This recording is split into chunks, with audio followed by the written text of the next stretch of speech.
దేవుని చేరి కూడా వచ్చిన సంఘానికి ఆత్మీయ బిడ్డలందరికీ ప్రార్థన పరిచినందుకు నా హృదయపూర్వకమైన అందరికీ వందనాలు, మీ అందరికీ నా నిండు వందనాలు తెలియజేస్తా ఉన్నాను.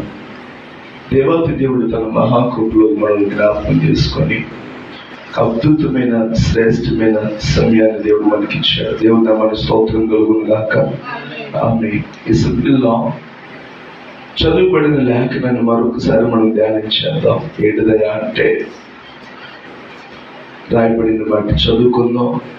ప్రతి ఇల్లును ఎవడనైనా ఒకరి చేత కట్టబడును, సమస్తము కట్టిన వాడు దేవుడే. దేవుని నామమునకు స్తోత్రము కలుగును గాక. ఆమె 3 అనేది ఉంది కదా అక్కడ అక్షరము. ఫుట్ నోట్లు ఏముంది? స్థాపించి ఉందా? స్థాపించి ఏం చేశాడంట? స్థాపించి. దేవుని నామానికి స్తోత్రం కలుగును గాక. ఆమె ఇల్లంతటిలో ఎవరు నమ్మకష్టంగా ఉన్నారు అయ్యా అంటే మోషే. దేవుని ఇల్లంతటిలో నమ్మకమైన వాడిగా జీవిస్తున్నాడు. దేవుని నామానికి మహిమ కలుగును గాక. ఆమె ప్రతి ఇల్లును ఎవడినైనా ఒకరి చేత కట్టబడును, సమస్తము కట్టినవాడు దేవుడే. అయిన ఈయన మోషే కంటే ఎక్కువ మహిమకు అర్హుడుగా ఎంచబడెను. ఎవరికంటే ఎక్కువ? మోషే కంటే ఎక్కువగా ఎంచబడెను. దేవుని నామానికి స్తోత్రం కలుగును గాక. ఆమె దేవుని సంగమా, దేవాతి దేవుని యొక్క మహాకృపను బట్టి దేవుడు తెలియజేస్తుంది ఏంటంటే ప్రతి గృహము ఎవరో ఒకరి చేత కట్టబడుతుంది. ఏం చేయబడుతుంది? కట్టబడుతుంది. కట్టిన వాడు మహిమ పొందుతాడా? గృహాన్ని మహిమ పొందుతుందా? ఎవరు? కట్టిన వాళ్ళు. మంచి మంచి ఒక సెంటు లేదా 2 సెంట్లు చక్కటి కొద్ది స్థలంలోనే మంచి గృహాన్ని నిర్మించి ఒక అందాన్ని తీసుకొస్తే ఆ గృహానికి ఏమంటారు? కట్టినారు.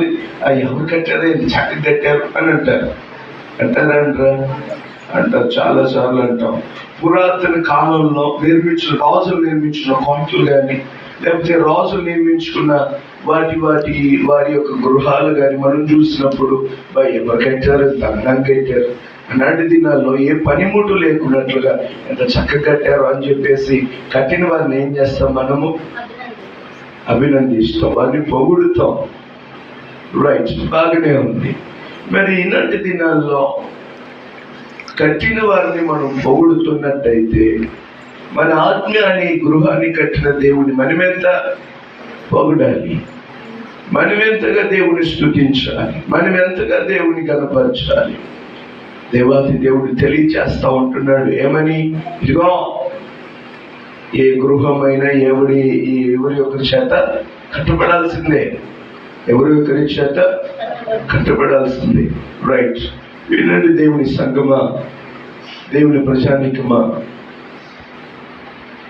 నీ జీవితం కట్టబడాలి అంటే,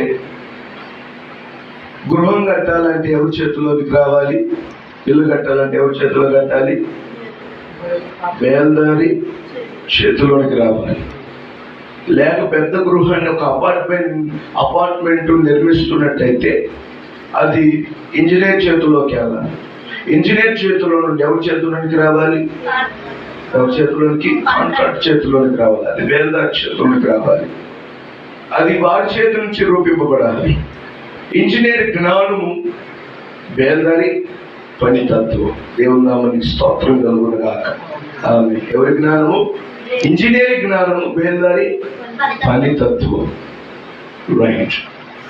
గమనించాల్సిన విషయం ఏంటిదయ్యా అంటే మన ఆత్మీయ జీవితంలో తండ్రి అయిన దేవుని జ్ఞానము చేత కుమారుడైన యేసుక్రీస్తు ప్రభువారు మన జీవితాలు కడుచున్నాడు. దేవుడి నామానికి మహిమ కలుగును గాక. ఆమేన్. ఎవరు? తండ్రి అయిన దేవుని జ్ఞానము చేత ఎవరు కడుతున్నారు? కుమారుడైన యేసుక్రీస్తు ప్రభువారు మన జీవితాన్ని కడుతున్నాడు. మన జీవితాలు కట్టబడుతున్నప్పుడు ఎవరు ఎక్కువగా మహిమ పొందాలి? ఎవరు పొందాలి? రూపింపబడిన వారు మహిమ పొందాలి. దేవుని నామానికి స్తోత్రం కలుగును గాక. ఆమేన్. నీ నా జీవితాన్ని కట్టిన వారు ఏం చేయాలి? మహిమ పొందాలి. అలాగనే గృహాన్ని కడితేనేమో బేల్దార్ ఏమవుతున్నాడు? గణపరచబడుతున్నాడు, 10 మందికి తెలియజేయబడుతున్నాడు. మంచి చొక్కాలు కుడితే టైలర్ ఏం చేస్తాడు? ఘనత పొందుతాడు. వేసుకునేవాడు పొందడా? వేసుకున్న వారు పొందలేరా? పొందలేడు. ఆ వేసుకున్న వస్త్రానికి, కేవలం వేసుకున్న వ్యక్తికి కేవలం ఒక రూపాన్ని, ఒక అందాన్ని కనిపిస్తుంది కానీ, అంతే మాత్రం కానీ దాన్ని తయారు చేశాడే ఆయనకి ఏమొచ్చింది? ఘనత వచ్చింది. వేసుకున్న వారికి ఘనత లేదు. వేసుకున్న వారికి కేవలం అందం మాత్రమే అందించింది. తన శరీరాన్ని కప్పుకోవడానికి మాత్రమే తన వస్త్రాలు ఉపయోగపడుతున్నాయి. కానీ దాన్ని తయారు చేసిన వాడికి మంచి పేరు వస్తుంది, మంచి ఘనత తీసుకొస్తుంది. దేవుని నామానికి మహిమ కలుగును గాక. ఆమేన్. ఎవరో ఒకరి చేత ఏం నిర్మించబడుతుంది? గృహాలు నిర్మించబడుతుంది, వస్త్రాలు నిర్మించబడుతున్నాయి, ఆహారం సిద్ధపరచబడుతుంది. అలాగునని నీ జీవితాన్ని దేవుడు నిర్మిస్తున్నప్పుడు, నిన్ను నీ దేవుడు కడుతున్నప్పుడు, నిన్ను బట్టి, నీ జీవితాన్ని బట్టి దేవుడు ఇంకా ఎంత మహిమ పొందాలి. ఈనాటి దినాల్లో సంఘముగా, సమాజంలో ఎంతో మంది కూడుకుంటున్నారు, వాస్తవం చేస్తున్నారు. ఎంతో మంది క్రైస్తవులుగా ఆత్మీయులుగా జీవించడానికి ఇష్టపడుతున్నారు. కానీ వారి ద్వారా దేవుని మహిమ ఆగిపోతుంది. ఎవరి ద్వారా? వారి ద్వారా దేవుని మహిమ ఆగిపోతుంది. ఒక ఇల్లు నడుతున్నప్పుడు పేదదారి ఇంటోళ్ళు చెప్పినట్లుగా ఆ గృహాన్ని నిర్మించకపోతే ఏమైంది? పేదదారికి పెద్ద ఘనత రాదు. వచ్చిద్దా చెప్పండి? రానే రాదు. ఏం చేశాడు? మా పేదదారి కట్టాడు కానీ ఆ ఇల్లు అసలు ఎందుకు కట్టాడు? ఆయనకి ఎందుకు మేము ఇచ్చాము అసలు అర్థం కావట్లా. ఆయనకి ఎదిగి పెట్టాము ఆయన చేతుల్లో డబ్బులు అసలు అర్థం కావట్లా. ఆయన ఇష్టానుసారం కట్టేసేసాడు. ఇప్పుడు దానికి సరిగ్గా ఏ కాణం లేకున్నట్లు కట్టేశాడని చెప్పేసి ఒక్కొక్కసారి కొన్నిసార్లు బాధపడాల్సి వస్తుంది. ప్రేమను దేవించాక ఒక విషయం చెప్తున్నా. గృహాన్ని కట్టడానికి ఒక మంచి జ్ఞానం కలిగిన ఇంజనీర్ ఎన్నుకుంటారు. గృహాన్ని కట్టడానికి మంచి పేదవారిని ఎన్నుకుంటున్నాడు. గృహంలోనికి పని చేయడానికి, లేకపోతే ఆ కాంక్రీట్ కలపడానికి, లేకపోతే సిమెంట్ కలపడానికి, లేకపోతే ఇటుక రాళ్ళని దించడానికి మంచి వ్యక్తిని ఎన్నుకుంటారు. కానీ నీ జీవితాన్ని కట్టడానికి శ్రేష్టమైన వ్యక్తి నువ్వు ఎన్నుకోలేకపోతున్నావు. అడుగుతున్నా, జీవితాలు కట్టగలిగిన వ్యక్తిని ఎన్నుకోలేకపోతున్నావు. నీ జీవితాన్ని బాగు చేయాల్సిన సమయంలో, బాగుపరచుకోవాల్సిన సమయంలో నీ జీవితాన్ని కట్టువారి చేతుల్లో నువ్వు పెట్టక ఇతరమైన చేతుల్లో పెట్టేస్తున్నావు. ఏమైపోతుంది? చిల్ల బెదరం అయిపోతుంది. ఎందుకు వాడి చేతులు నా జీవితం పెట్టానో, ఎందుకు దాని చేతులు నా జీవితం పెట్టానో నిలువు నాశనం చేసేసుకున్నాడు. ఆ బ్రతికే నాశనం అయిపోతుంది. ఇలాంటి దినాల్లో బాధపడతారు. ఆంగులాస్తున్న ప్రజలు లేకపోలేదు. ప్రేమైన దేవుని జనాంగమా, దేవుని వాక్కు శ్రమిస్తుంది. మహిమపరచబడాలి. ఎవరు మహిమపరచబడాలి? దేవుడు మహిమపరచబడాలి. హల్లెలూయా. దేవుని నామమునకు స్తోత్రం కలుగును గాక. ఆయన అక్కడ అంటున్నాడు ఒక అద్భుతమైన మాట. ఏమంటున్నాడు చూడండి. ఏమంటున్నాడు అక్కడ? ఇదిగో సమస్తమును కట్టిన వాడు దేవుడే. ఏం కట్టాడంట? సమస్తాన్ని దేవుడే కట్టాడు. సమస్తము దేవుని చేతనే నిర్మింపబడుతుంది. వాడు ఎవరు తయారు చేశారు? మొట్టమొదటిగా వాడు తయారు చేసిన వాళ్ళు ఎవరు? ఈ భూమి మీద అంటే దానికి ఆధారాలు, పురాతన ఆధారాలు కూడా నియమింపబడి నోవాహు అని చెప్పేసి తెలియజేయటం దేవుని నామమునకు స్తోత్రం కలుగును గాక. అంత పెద్ద ఓడ ఆనాటి దినాలు నిర్మించడానికి నోవాహు ఇంత జ్ఞానము లేదు. దేవుని యొక్క కొలతలు చెప్పను. హల్లెలూయా. దేవుని నామమునకు స్తోత్రం కలుగును గాక. ఆదికాండంలో చదివితే దేవుడు ఏ రీతిలో చేయమన్నాడు, ఏ కర్ర తీసుకోమన్నాడు అదే కర్ర తీసుకున్నాడు నోవాహు. ఏ కీలు అయితే పూయాలో అదే కీలు పూయమన్నాడు. ఎక్కడ కిటికీ ఉండాలి, ఎక్కడ తలుపులు ఉండాలి, ఎన్ని అంతస్తులు ఉండాలో తెలిసి ఎన్ని అంతస్తులు కట్టి ఉంటాడు నోవాహు? ఎన్ని అంతస్తులు? 3 అంతస్తులు ఓడ నిర్మించాడు. దేవుని నామానికి మహిమ కలుగును గాక. ఆమేన్. అనాగరిక కాలంలోనే నోవాహు చేత దేవుడు ఏం చేశాడు? 3 అంతస్తులు ఓడ నిర్మించాడు. ఆనాటి దినాల్లో 3 అంతస్తులు గృహాలు కూడా లేవు. దేవాతి దేవుడు పెద్ద ఇంజనీర్ గా మేము మిగిలిపోయాడు. దేవుడిగా మనకి స్తోత్రం కలుగునుగా కావాలి.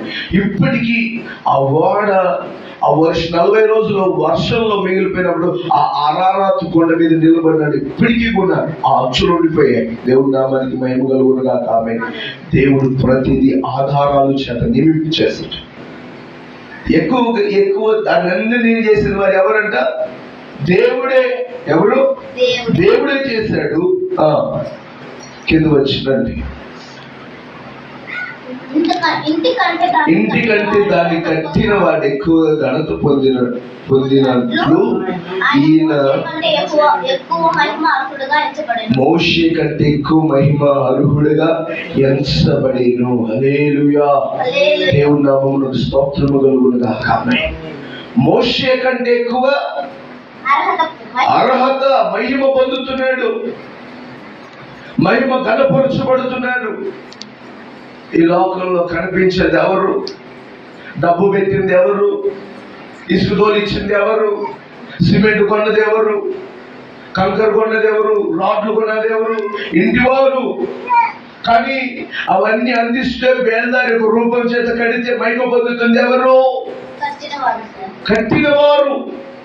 కట్టించుకున్నవారు కాదే కాదు. దేవుడా మన స్తోత్రం కలుగునుగా కాదు. మోషే ప్రయాసం ఉన్నది, మోషే ఫలితం ఉన్నది. మోషే దేవుని యొక్క మాట చెప్పున అంగలార్పుతూ, నడిపింపబడుతూ, నిందలు మోపబడుతూ, అవమాన పాలవుతూ, అవమానాన్ని గురిగా ఎంచుకుంటూ జీవిస్తున్నప్పటికీ మోషే కంటే దేవుడే ఎక్కువ ఘనత పొందాడు. హల్లెలూయా. దేవుని నామానికి స్తోత్రం కలుగునుగా కాదు.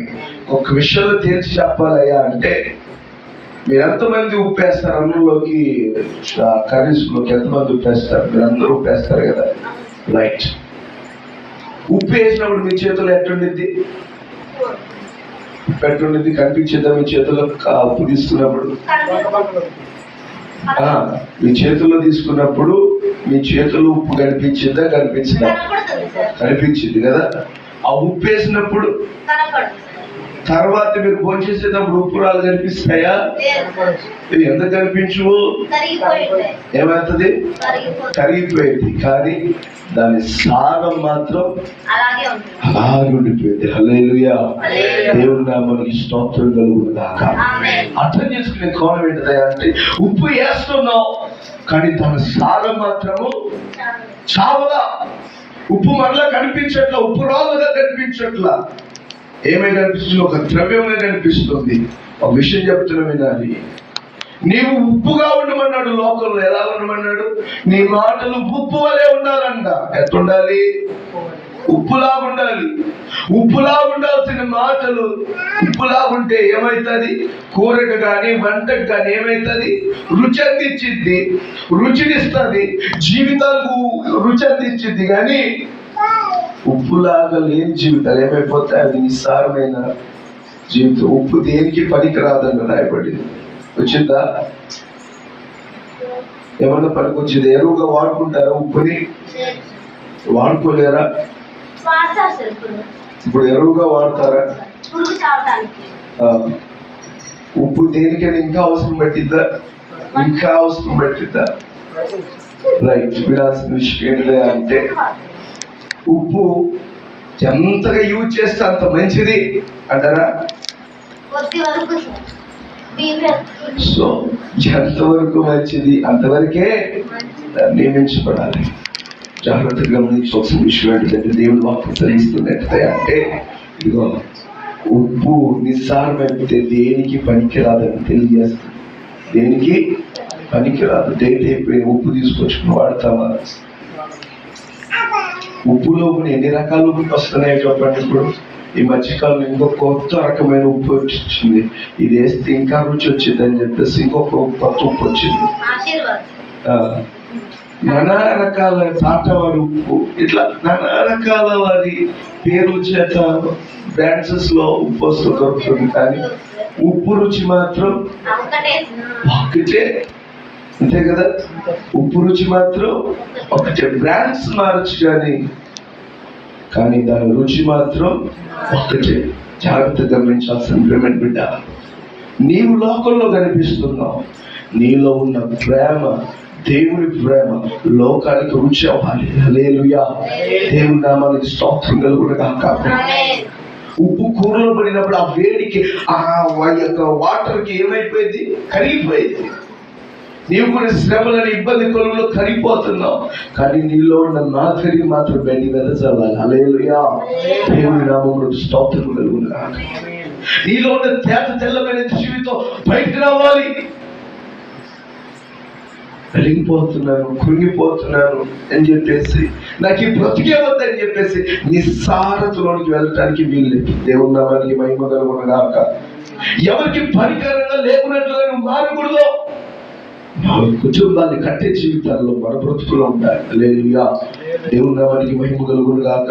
ఆమె చూడండి, మోషే కంటే దేవుడు ఏం పొందుతున్నాడంటే ఎక్కువ మహిమ పొందుతున్నాడు. తర్వాత అంటున్నాడు ఏమని? ఇదిగో 5వ చరణం 5వ వాక్యం, ముందు చెప్పుబోవు సంగతులు సాక్షార్థముగా మోషే పరిచర్యకుడై ఉండి దేవుని ఇల్లంతటిలో నమ్మకముగా ఉండెను. దేవుని నామమునకు స్తోత్రం కలుగునుగాక. దేవుడు మహిమ పొందుతున్నాడు. ఎవరు పొందుతున్నారు? దేవుడు మహిమ పొందుతున్నాడు. దేవుని ఇల్లంటిలో పరిచారకుడిగా రాయబడిందా? పని చేసే వారిగా రాయబడిందా? దేవుని పరిచారకుడిగా పనిచేస్తున్న ఆయన